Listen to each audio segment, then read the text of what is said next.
Welcome to the podcast Running Toward. This podcast tells stories of ordinary people who couldn't look away once they saw the hidden crisis in foster care and the families impacted. Our guests share heartbreak that led them to take reluctant and unexpected small, faithful steps toward the most vulnerable in their communities. Not because they had a plan, and not because they felt ready, but because they couldn't unsee their pain. You'll hear how people living normal lives discover that getting closer changed them. Their comfort mattered less, their grip on uncertainty faded, and their faith got feet in quiet, everyday ways.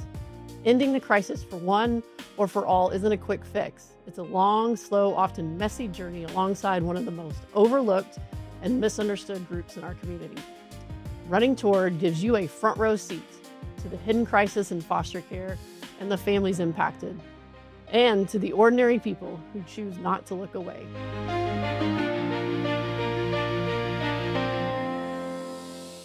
Hey everybody, welcome back to the Running Toward podcast. And today I'm excited to have one of my good friends, Bethann Jackson, join us and tell about her story. And so if you've ever thought that I would love too much and that's why I can't get into foster care, this story is for you. She speaks directly to the number one reason that we hear all the time as to why people don't step into foster care, as if loving somebody was a disqualifying factor to becoming a foster parent. And actually, as you'll hear, it's a qualifying factor, because if you're not going to love them, then this is not your space. So your pain is not disqualifying at all. It actually is a qualifying thing. So I'm excited to have her here today. Bethann, thanks for being here with us. Thanks. And she's super excited to be on the podcast. So it's fine. It's great. So let's start. Easy questions, softball ones. Okay. Tell me about your family right now, and just kind of what does a Wednesday look like in the Jackson fam these days? So currently I have two in college, one in high school, and then our two adopted daughters are in 5th grade and 6th grade. So on the daily, and there's 5 cats right now. So just on the daily, Right. It's a little busy. Not chaotic at all. No, No. it's never good. quiet. And Chad, your husband? Yes, my husband is the program director for a PT program at one of the universities. So Sweet. he's busy. Perfect. And what got y'all to San Antonio? His job. The only time I'd ever been in San Antonio was basic training a very long time ago. And total crazy act of God. Got offered the job. He was here a month later. And I came as soon as I sold the house back in 2012. So we've been here a little bit now. Yeah. And my first introduction to you was at a support group when you randomly figured out we had one and showed up and were like, hey, I'm from Missouri and I'm fostering and want to foster. And yeah, that is a crazy story because Chad, like I said, Chad came before the kids and I. We had 3 kids at that time, and he literally looked up. At that point, God had been, we didn't know, leading us to fostering, but by the time we got here, we did. And so he just looked up churches that had foster care ministries, found you guys, and you know me now that I'm not really a people person, and forced me to, he's like, here's the address, you're going to go to this group, and I just showed up. Right. So being a people person is not a quality. No. You don't have to like people to foster either, right? Yeah. No, I like little people. Right. So we're going to debunk a lot of mysteries and myths today as we talk through your story. So I know part of your story, but we're going to share it with everybody else. So what did growing up in a big family, back in Missouri, you guys had all your family was together. What did that teach you about, just kind of responsibility for each other, responsibility, almost like the village mindset of taking care of kids? What did growing up in a big family teach you early on? So I grew up in a very large Catholic family, so all the Catholic people understand. And I was the oldest girl out of all the cousins. Which means you had all the responsibility. I did all the responsibility, all the babysitting, all the, and we were definitely lower class, didn't have a lot of money. But in looking back at it now, my parents, I think, were foster parents. They just didn't call it that. Mm-hmm. The number of my brother's friends that would live with us in our tiny 1,000-foot square house, like it's funny to think back now. Like, that's what we were doing. We just didn't know that's what we were doing. Yeah, a lot of people don't have words for that. But as they start learning about foster care, they're like, oh, wait, We always had extra people in our house, and my aunts and uncles, nieces. Yeah, when we and actually nephews, sat and started adding him up, I mean, and it's, well, he just needed a place to crash for a few months. Like, right. Yeah. There's a lot of ways that foster care informally touches people, and they just don't really know it. Yep. So I know another part of your story, which I want you to share with everybody. Kind of tell me about the orphanage in Mexico and that moment when you met Edgar. Yeah, again, funny story when you look back at life. I think I was 15, went on a mission trip with my youth group in Juarez, and part of the trip was they took us to an orphanage, and it's that classic, like you walk into a room of babies and none of them are crying. Right. They just look at you, and this one little guy like put his hands up to me, and I picked him up and I kept him the entire time we were there. And one of the sweet ladies working there came up to me and said, "You can take him. We won't say anything." And and here's me at 15 going, "Say what? Can I get him?" With a baby. Can I say I had a baby in Mexico and make it across the board? And he was probably like 9 months old. It wasn't like a tiny baby. But 20 years later, when I said something about that story, or we're telling my kids, my mom told me, she goes, your dad and I had a discussion while you were gone, because they knew I'd been to this orphanage. What if she brings a baby home? So apparently that I got into this didn't shock anyone else, but just shocked you. But I almost committed a crime at 15. Right. But yeah. So now, I mean, we'll keep going on your story, but even now, as you look at those babies in an orphanage that didn't cry, now you know why. Now I know why. Like, why were they not crying for everybody else? Why were they crying? Why were they not crying? I mean, because babies cry to get what they need, to get attention, comfort, whatever they need. It's the way they communicate. It's the way they communicate. And if time after time that need isn't met, they stop crying because it doesn't work. Right. So when you walk in, I did the same thing when I went to Haiti after the earthquake, went to an orphanage, same thing, and went into where there was like triple-decker cribs, probably 30 babies in this room, and none of them were crying. Yeah. And I didn't know at the time. I mean, I kind of had an idea, but I didn't know at the time that's due to trauma. Yeah. It's not because they're great babies. It's because they've just learned, when I cry, nobody meets my needs. And some of our actually one of our foster placements, we had the same situation, thought, man, this kiddo is just an incredible napper, going on 3 hours of a nap. Nope, went in there. They were awake, laying in the crib, because they had gotten used to nobody coming when they cried, so they just didn't cry. Yep. Which is, heartbreaking. It's heartbreaking. Yeah. So looking back, you kind of touched on a little bit, but how did you see God forming you in that large Catholic family, oldest daughter, taking care of everybody? Clearly, at 15, you already had this burden in your heart for kids that nobody else saw. Like, how was God orchestrating all of that? Now, looking back, that you can see that led to Jackson life right now. Yeah, and it probably, that encounter was what solidified it. I always knew I wanted to adopt. I mean, my husband and I have been together 30 years now. We dated a long time, and I remember making a comment about adopting, and he's like, "Ooh, I don't know if I could love someone else's kid as much." And that's not a bad thing. Like, right. It's a very, I appreciate that. And I was like, "Ooh, you're probably gonna have to get over that." But I also do remember that at the moment, and I think we were taking care of my nephew. I had him a lot when he was little because lots of reasons. And I remember my husband, Chad, looking at me. We weren't married at the time. And he goes, "I could probably love somebody else's kid as much as my own." And I was like, cool. Because that's a sign of where we're heading anyways. Yeah, right? You get the check of approval. So adoption was always what I thought I would do. Right. We did go, got married a few years. We had some fertility issues. And I was like, you know what? We need to go to the specialist. They tell you can't have your own kids. Cool, then we'd adopt. But it's like I almost needed someone to mark that off my bingo card. Like, no, you're not going to do that.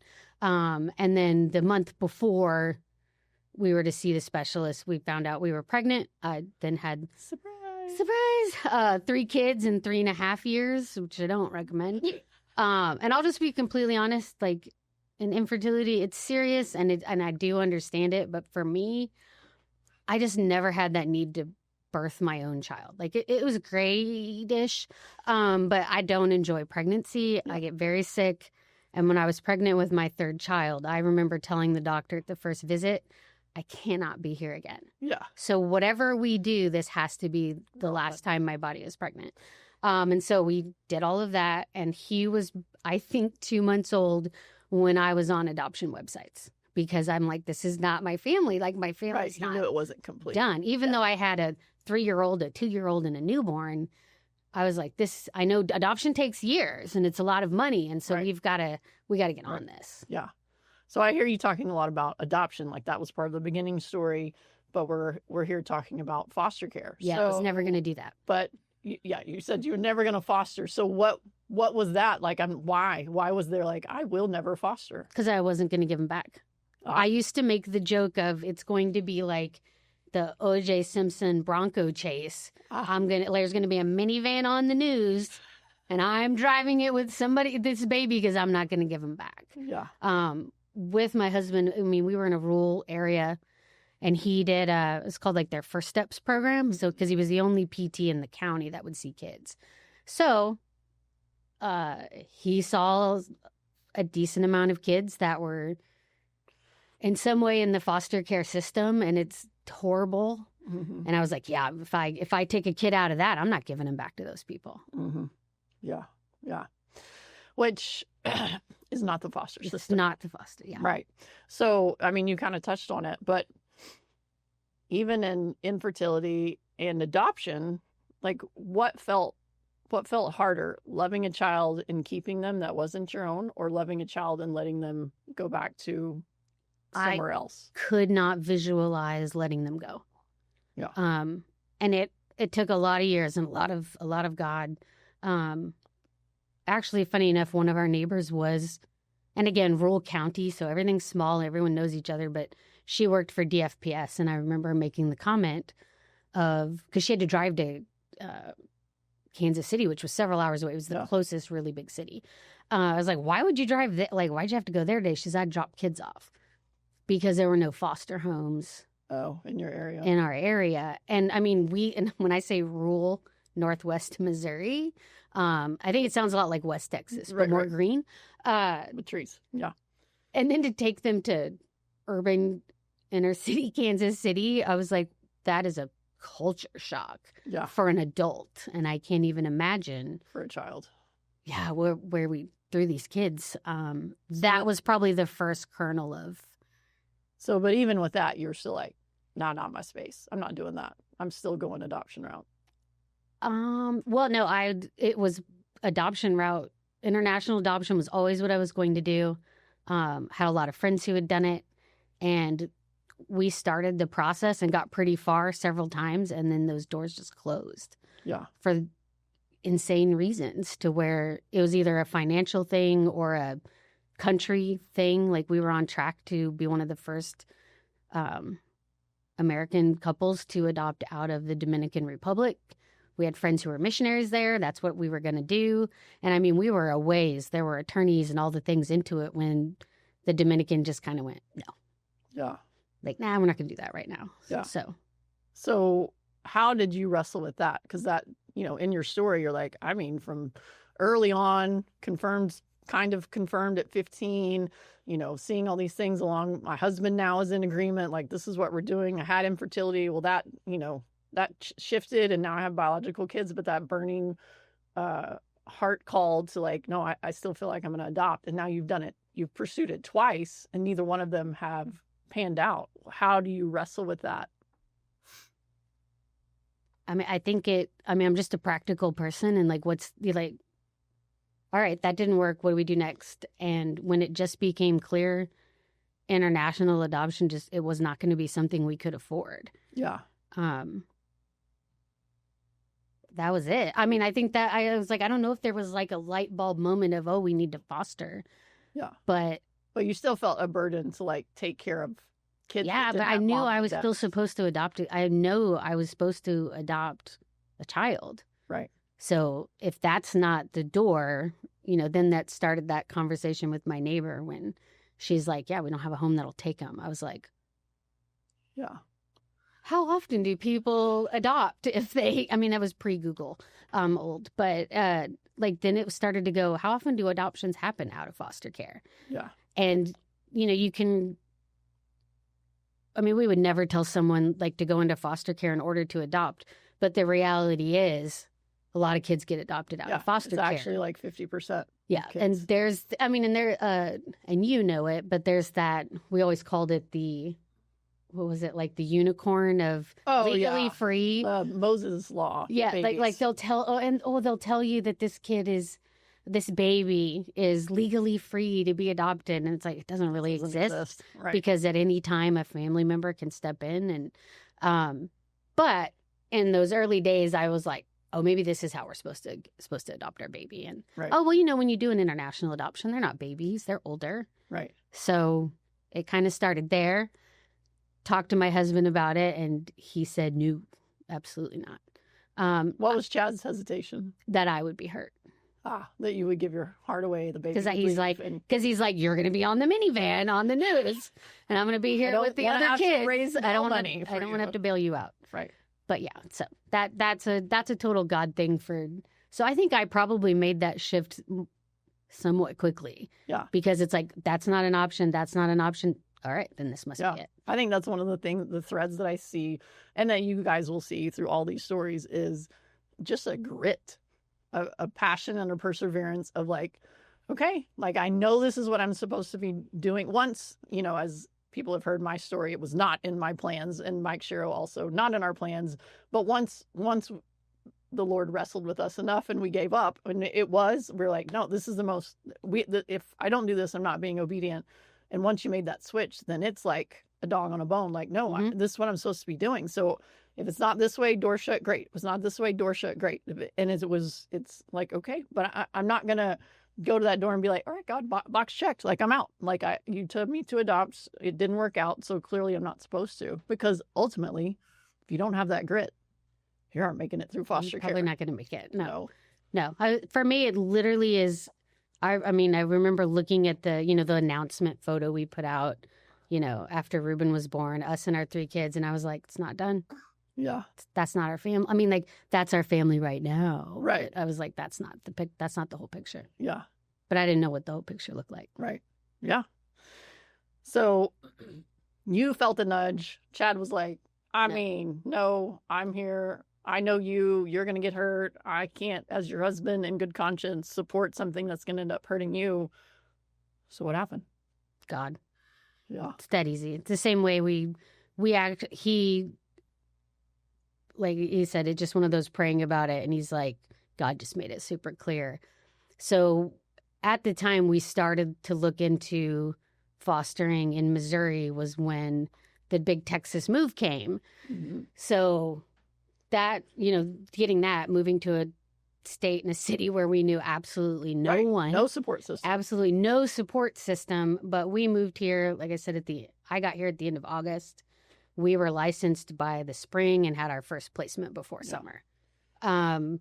Wasted no time. We wasted, because it was like, okay, if this is what we're supposed to do, let's do it. And I even remember my first foster class was with Mike Sherrill the first time they did it. And I remember in that class saying, my child could be out there already and I don't know them. Yeah. Yeah. That parallels our story too of like, in my wrestling and arguing until I finally got obedient, what I didn't realize was that the little girl we would foster, who would eventually become our 3rd daughter, her home was breaking down. And it's not that God wouldn't have found a family for her, he would have, but I was going to either get the opportunity to be her mom or I was going to miss it, either whether I was obedient or disobedient to where he was leading me. He didn't need me, but he was going to choose to use me. And I just got the opportunity to say yes or no. Yeah, that's great. So was there a moment for Chad when he was like, I'm being disobedient if I don't do this and follow? Were you pushing on him? Were you like trying to convince him? Were you trying to sell him on it? Or you're just letting the Holy Spirit work? It was definitely a Holy Spirit. Just because I know Chad and he's definitely very faithful and listens. Mm-hmm. And I just said, this is what I think we're supposed to do. And he didn't say no. I mean, at the beginning when I started mentioning it was like, no way, you're going to be on the news. He was the mayor at the time. And he's like, that's going to be a story. So yeah, it would have been bad. But he's like, I'll pray about it. Like, that's kind of the flippant response I got. Mm-hmm. And God did not wait. Like, he's like, the minute he started praying about it, God's like, been waiting. And when he did tell me, he goes, I know we've been waiting on me. And I was like, we have. But yeah, so then but also he's like me. So literally when he got here before the kids and I, he's looking for churches that have a foster ministry, knowing we needed support. Yeah. I tell people, it was years later, I went and looked at our like emergency action plan, because you had to have people local that you would go stay with if like, I don't know, something happened. House fire or whatever. Disaster. I asked the people in class next to us if I could use their address. Right. As one does. As one does. And then it was like years later and I still barely knew them. Right. I was like, hey. Yeah. Glad we never had a fire or we would have been closer. So give me a pic, like at that, y'all moved to Texas. How old were your kids at that point? They were 4, 6, and 8. So you have a 4, 6, and 8-year-old. You're moving across the United States to a city where you know no one. Yep. Yet you were like, this is what God called us to do. And Chad was like, I'm starting a new job. My wife's not currently working outside the home. Yeah. And he traveled a lot. And that's what I love about your family, because I think a lot of the people on our team, it's the same thing. It was like, logically looking at it on the outside, and you're moving, you're losing your support system, you're starting a new job, which is probably going to be hard. You know, you've had all these closed doors, you have a lot of small children. Like, you could have had a really compelling case to be like, listen, God, it's not the right time. Here's the thing. It's not the right time. When, and we hear this a lot too, right? When we talk to families, I'll do this when. I'll do it when we get the job, when we move the house, when our kids are a certain age, when, like, you know, there's infinite wins. For me, when I know God wants me to do something, like, I don't know how those people sleep. I agree. Because I'm waking up at 2 a.m. going, is there a 2-year-old out there I'm supposed to be helping take care of? Right. I mean, so for me, it was, or every time I took that family photo going, you know, that's not complete. Right.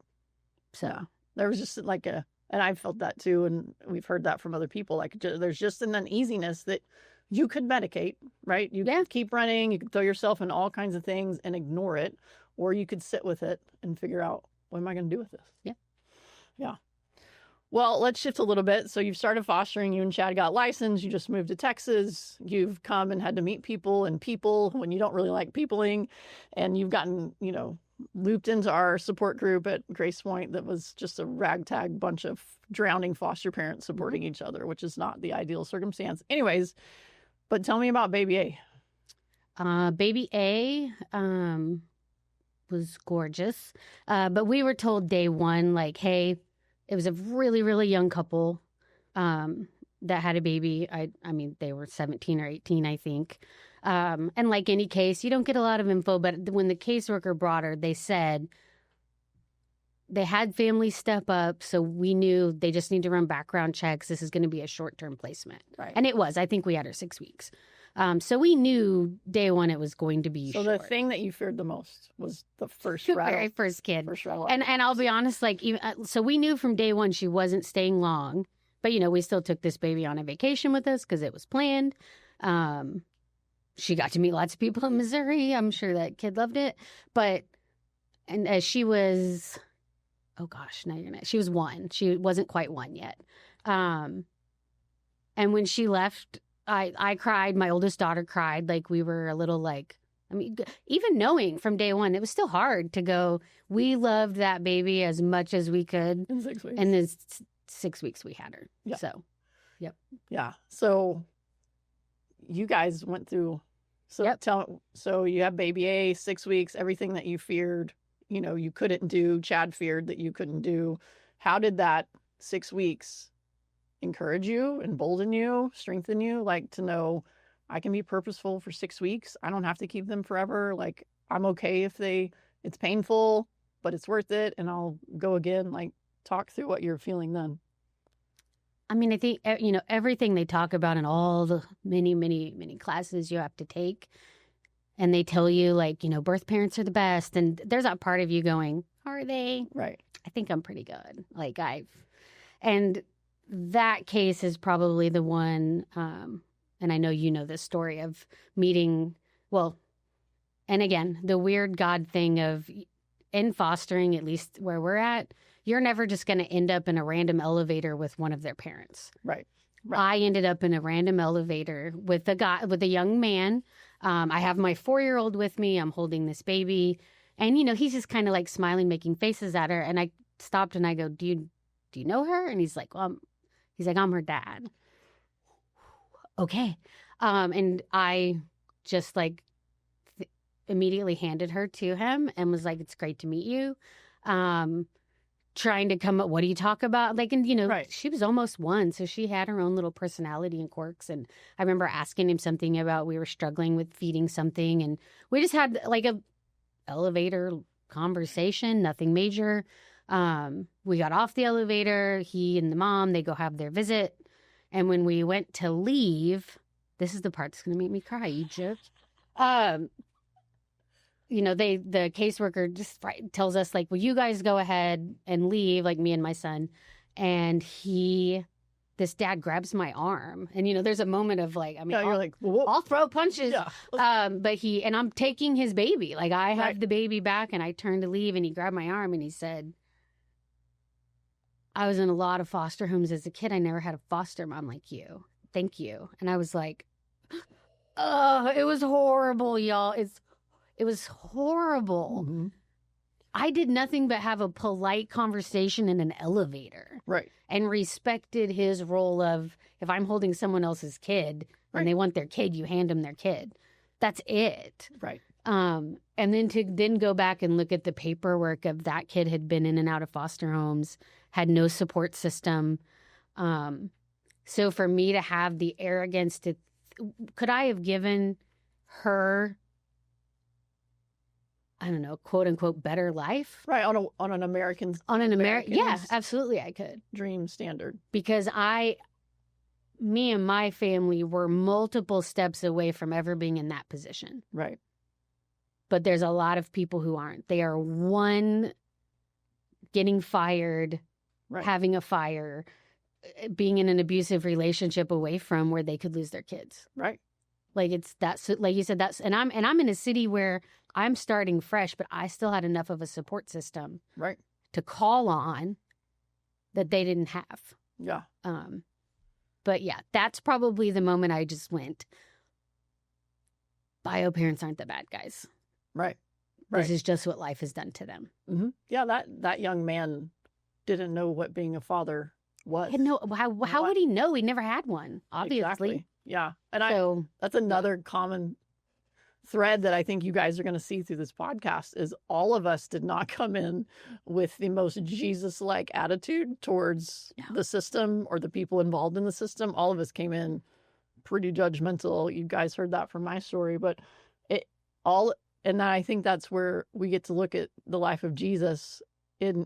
He got close to all the people that the world pulled away from and wanted to judge. And I was that Pharisee. I was far away. I could tell you what was wrong with your life because I didn't have to be involved in your life.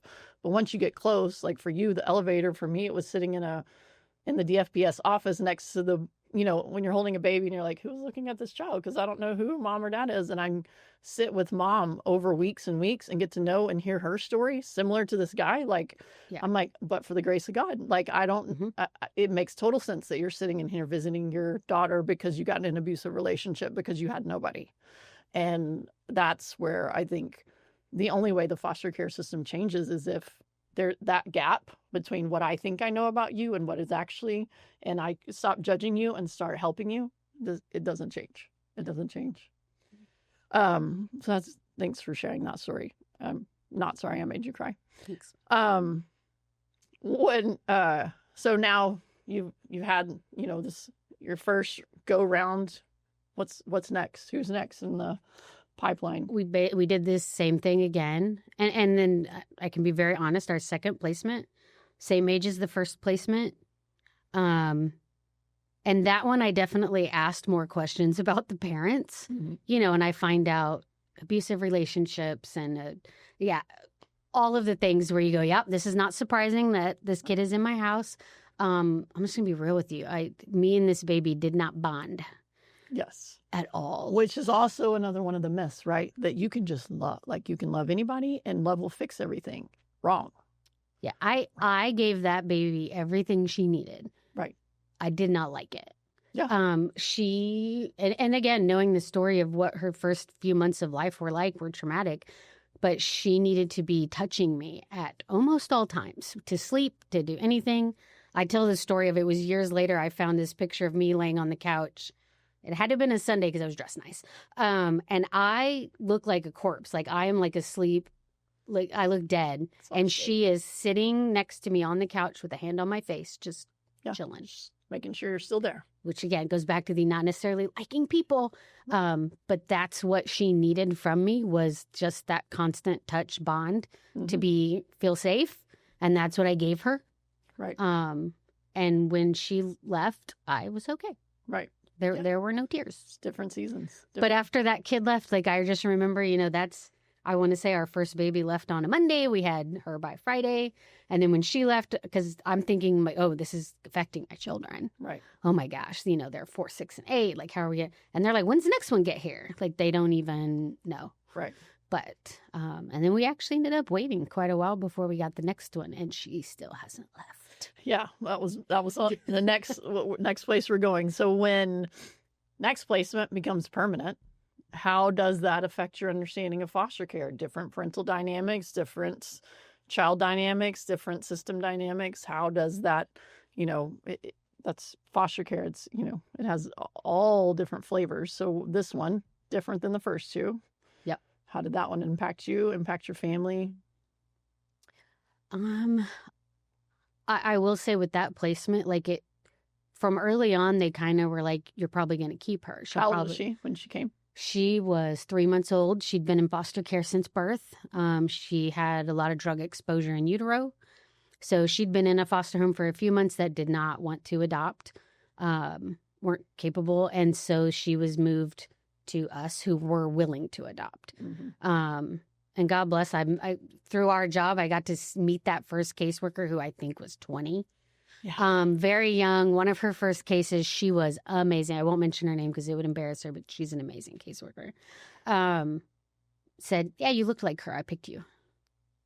There you go. That's the extent of how the craziness, the randomness of this that God can easily manipulate. But she had a lot of physical issues with being a drug baby. So being removed at birth does not keep you from having trauma. No. One, there's inherited things, mental health, it's inherited. It's also acquired through trauma. So she has that baby was treated well her entire life. Like she came to me a very cute, chubby. Right. She was in, born early, like had all of those risk factors also. But yeah, no, she had a lot of brokenness at 3 months old. Yeah. A lot of brokenness you can't see. Yeah. And also brokenness that doesn't flesh out right away. Years later. Yeah. I would say the physical things are easy. Like, oh, she's developmentally delayed, of course. And the withdrawal symptoms that, Yeah. you don't realize what they are. Now it's easy for me to identify that, but it's real easy to work on those physical, those obvious things. Like there's lots of babies with developmental delay. Speech. Let's go. 100%. She's had and now I can tell you, that she's 12. We've had OT, PT, speech, vision therapy is a thing. Just so you know, that was when she was 7. Therapy, psychiatrist, psychologist. Right. It takes a team. It takes a team to heal kiddos with that background. Yeah. Drug exposure is the gift that keeps on giving. It is. But I will also say, because she's 12 right now, she's very hard. But I also had a 12-year-old son I gave birth to. He's not 12 now. Right. When he was 12, was really hard. Right. And we dealt with different kind of mental health issue, but still mental health. And we talked about that on an earlier podcast of, just the misnomer that if you give birth to them, that you have some type of control over how their lives play out, as opposed to if you foster or adopt them, then that's scary, that's unknown, that has all of these risk factors that you can't control. I'm like, no. Same. They're both the same. You have as little control over the kids you gave birth to that gave you stretch marks as you do over the ones who gave you gray hairs. But I think you have to reach a point in parenting where like they're driving or going off to college to where you go, oh, I have no control. I have no control. But when they're little, you do feel like you have control. Correct. But at the end of the day, you really don't. You really never did, because you can't keep, all the childhood illnesses and birth defects and all the things that can happen just, randomly. Yep. So, you got kiddo that stays with you forever, and then you got another little girl who had some significant brokenness in her life and stayed a long time, and then kind of was the one that you were dreading the whole time, the case that you were. Yeah, that was the case of that one broke me. And we had a few placements in between there. I quit fostering multiple times. I've given away all my baby things multiple times. But when we got Ray, she needed me. I mean, she was physically broken. 100%. She was that kid that you walk into a hospital room and you have a 5-month-old with 6 broken bones, various degrees of healing. Just so people know, that happened in a foster home, not by our parents. Right. It's hard. But I felt like from day one she was mine. And I don't get that feeling all the time. And my husband felt that way. And she was with us over a year. We did first birthdays. She went from a broken leg to walking sooner than any of my kids. Right. All the vacations. And she was hard. She was a drug-exposed baby. So it was, again, all the therapies and all the things and all the appointments. And then she ended up being taken by family members. And I literally was coaching these great-grandparents on buying car seats and what to do, because that's her family. And if that's where she's supposed to go, I was going to send her. And it broke me. Yeah. For a long time. For sure. Like, I remember texting Jocelyn Wilson, one of our friends who'd been through similar situations, and I'd, what day they're leaving. And I said, I feel like she's dying tomorrow. And she said, for you, she is. Mm-hmm. And I'll be the first to tell you it's horrible. And the months after were horrible. I don't think I ever could have understood the love Jesus has for us without that experience. And it's not an experience I would wish on other people. Right. But at the same time, to go in my arrogance of thinking I have control, because you're right, we don't have control of our bio kids, but like, I am going to love this kid the way she deserves to be loved, knowing full well in 2 weeks that I don't get to love her anymore. Right. Like, what Jesus did for us, what God did for us, with no guarantees. That's what we're asked to do. Right. And God could control us if he wanted to. He could. And he doesn't. And I was super mad at God for a while. For not controlling it. Like, I could have done a better. You go through that whole cycle again of, but she lives a very different life than she would have lived with me. Right. She lives, it's gorgeous where she lives. I've been able to maintain, some contact. But even to this day, if I got a phone call that she needed somewhere to go, I would be on a plane by the end of the day. Right. Yeah. I hope that doesn't happen, because I don't want that for her. I'm a stranger to her now. Right. But, that's it. So I lived through the nightmare that I thought I couldn't do. Right. And I did it. And I do not regret a single moment of loving that child. Like, how could you say you regret loving a child? Right. I regret that it hurt when she left. Right. But my thoughts in the days that she left weren't about me. They were about she doesn't know where I'm at. Right. And I'm her person. But I ended up getting to see her just, oh gosh, I think it was 5 or 6 months later. We ended up meeting in the middle of the country. She didn't remember me. She remembered my kids, which is funny. Right. But like when I like tried to sing the song like that we used to sing, she kind of looked at me like, I think I know that song. Right. She was fine. Yeah. God gave you that little like, she's good. She's fine. Yeah, Yeah. it's not about you. So Yeah. that's always the first thing I think. And I know you've talked about Linda Hurtigy's on this, was the first thing she has you write down in the class of, this is hard work and it's not about you. It's not about you. But I'm like, I think God could say the same thing about Christianity. This is hard work. It's not about you. Yeah. And I think that's that loving and letting them go, like we've talked about earlier, that's the piece that most people think they can't do. But ultimately, on that day when she left, she lost just as much as you lost. Yeah. And I tell people, like, the day after the kids that I had left, I lived in the same house. I slept next to the same husband. I had the same kids. I had the same routine, same smells, same everything. When that child left, nothing was the same for them. They didn't know these people they were going back to. They didn't know their house, their rhythms. It looks different. It smells different. So how can I be the one who's like, everyone should be so sad for me? It's all about me. No, yes, grief is real. You should grieve it. You should process it. But also, you're not the only one in the equation who's grieving something they're losing. No, and I can tell you yes, there's a grieving process that you go through, and all my friends went through it with me, and it's hard. But at the core of it, what hurt the most was she doesn't understand where I'm at. And right. She's and looking. She thinks she's waiting for me to come get her. Right. And I can't go get her. Right. Yeah. But you can't control it. Can't control it. Yeah. So let's pivot a little bit. So you guys have fostered, you're adopting, now you're raising, you're 5, Jackson 5. And another story that doesn't necessarily fit neatly in foster care and adoption enters your life, because that's just, kind of how you roll. So tell me about the young man who came into your life after you guys we're all done fostering. Yes, we were all done fostering. We had ended up adopting again. My surprise COVID baby who was 5. But so we ended COVID with 5 kids, and a bit after that, was a young man we knew.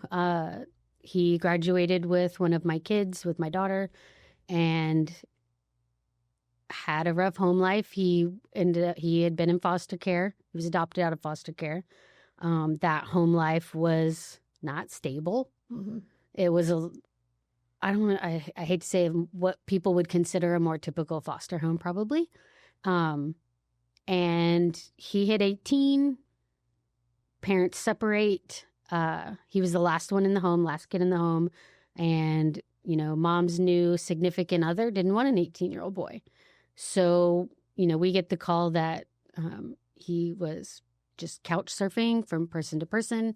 This had happened once when he was in high school also, thankfully underage.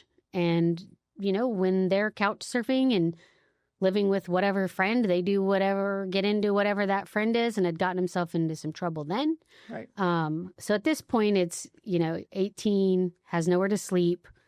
So we're like, yeah, he can stay here for a few nights. And let's be clear, I had 5 kids, so I do not have another room. Correct. In my house.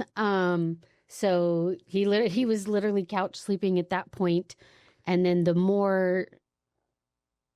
when we set him down, I mean, again, he's 18, you've graduated high school. You're an adult. You're an adult. Where do you want to be in 5 years? No idea. No one had ever asked the question even. Well, he's surviving. He can't think. Yeah, he's surviving day to day and in a dead-end job. And I mean, but it just kind of shocked me. At 18, you have no thoughts of. He just wants to have somewhere to sleep and food to eat tomorrow. That's his life goals. Yeah, and believe me, this was not on our plate. Some of our kids are not easy, so it's very cramped and not comfortable. And so but I also couldn't go like, hey, we gave you your 2 weeks. Good luck. Yeah. I couldn't do that in good conscience. Like I couldn't do it. And so but also in that parameters of like, you're 18, you're an adult, you can come and go as you want to. And, rules for our house, like don't bring drugs into my house. Don't, but also we're like, you can stay here for free. Right. As long as you're making progress. And progress is not working at a vape shop. Right. That's not progress. Where do you want to be in 5 years, and how do we get you there? Right. Because, I'm never going to do college. I hate school, barely made it out of high school. No But then it was, okay, let's look at a trade school. Have you ever actually been to the trade school? Like Right. taking him on a tour? You know what the options are. Oh, this doesn't seem like college. You're right. It's not. And so, and this, other than us pointing in the, I don't even know the right direction, but just saying you got to have a direction. Yeah, we got to find something. We got to do something. And so, I mean, and within the next year, he got a real big boy job. Yeah. With insurance. It was a fabulous moment for me. There's that mom thing of, oh God, if you get hurt, you're insured. You need insurance, because that's one thing I couldn't do. Like I can, put you on my phone plan, but I can't put you on my insurance plan. Right.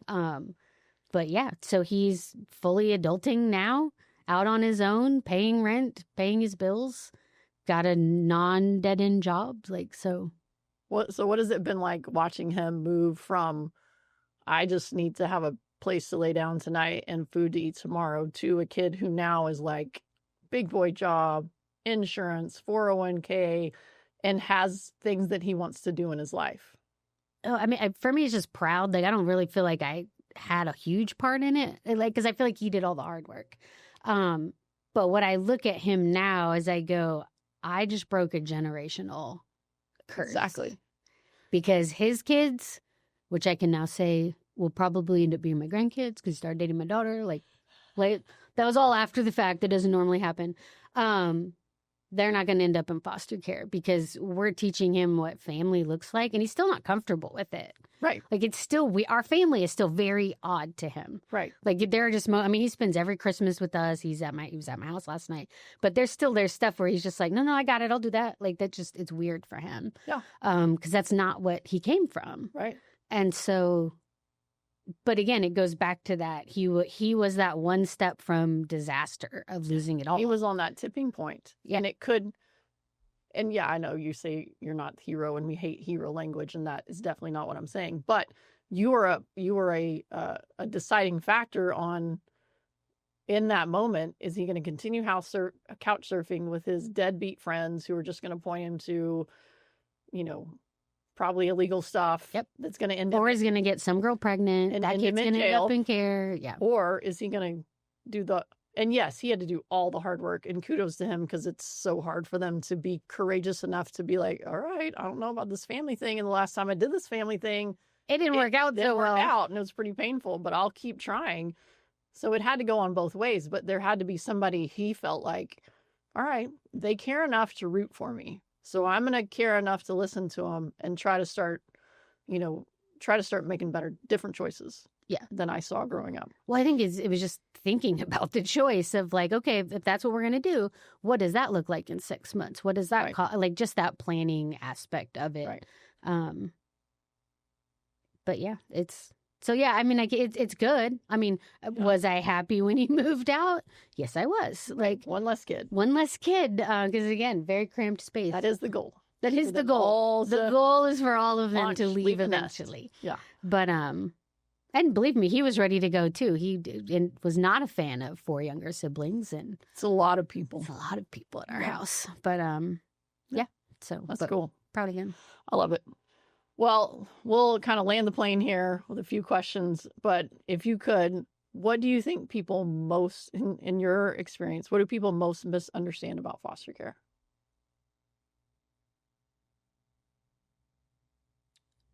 I think people I don't say people, I think the world in general views foster homes as bad places. We look bad on the news. We've seen bad foster homes. Yes. That's the only ones they highlight. They're the only ones that they highlight. Our friend Vinny Vanzetta, who, shout out to Vinny. He does celebrate great foster families. No, he does. But it's not the norm. What we're doing here is not the norm. Right.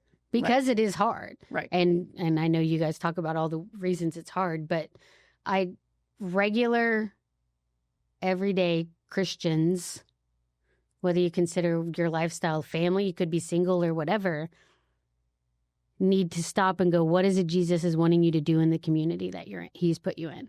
Yeah, it's not a mistake that you're in your neighborhood and your church community, in your work community, in your city. It's not a mistake. There's a purpose. 100%. And it's not for you to make a lot of money and raise quote unquote perfect kids. No, and those play a part. Stay-at-home moms, like, that life is already hard. I know for me, I hate it, like, because at church they're telling you to evangelize, and it's like, who? I'm here with these these little people. Guess what? You get into foster care, all kinds of people come into your house you can evangelize to. Exactly. That caseworker who was brand new, who used to just kind of hang at my house a little longer because it was a family unit and it was fun and we told jokes, and the occupational therapist, the speech therapist, all the people that can come into your home that you can show a Christ-like family to. Correct. Environment. Yeah, you don't have to go scream on the streets. Please don't go scream. Please don't go. Please, I mean, if that's what God calls you to, do it. But I was not going to do that. What would you say to Bethann and Chad, 15, 16, 17 years ago, that are afraid to love somebody too much? Yeah, if you're going to love them too much, it's going to hurt. You'll be fine. There's a next there. I mean, for us, I don't want to say always there's a next kid, but there was always a next something, right? A next situation. And again, did I quit foster care after Ray left? Yep, I quit it for the longest time. That one I quit for quite a while. You did, because it still hurt, right? Until God just went like, "Hey, it's another kid that needs you." So finish the sentence, and this will be kind of where we land the plane. Faithfulness for Bethann Jackson has meant staying the course. Staying who you were supposed to be. I was always supposed to adopt. Yeah. I did. You did. Lots of hurdles in your way, but you still did. So thank you guys for joining us today. As you've heard, I just love the story of Chad and Bethann and just that grit. And you're going to see that theme throughout stories that we tell of passion and perseverance, and seeing people say yes, even when it's costly, even when it's difficult, even when they feel like there's closed doors. There is always a path forward. If God's called you to it, you're going to find it if you keep looking. We'll see you next week. Thanks for watching.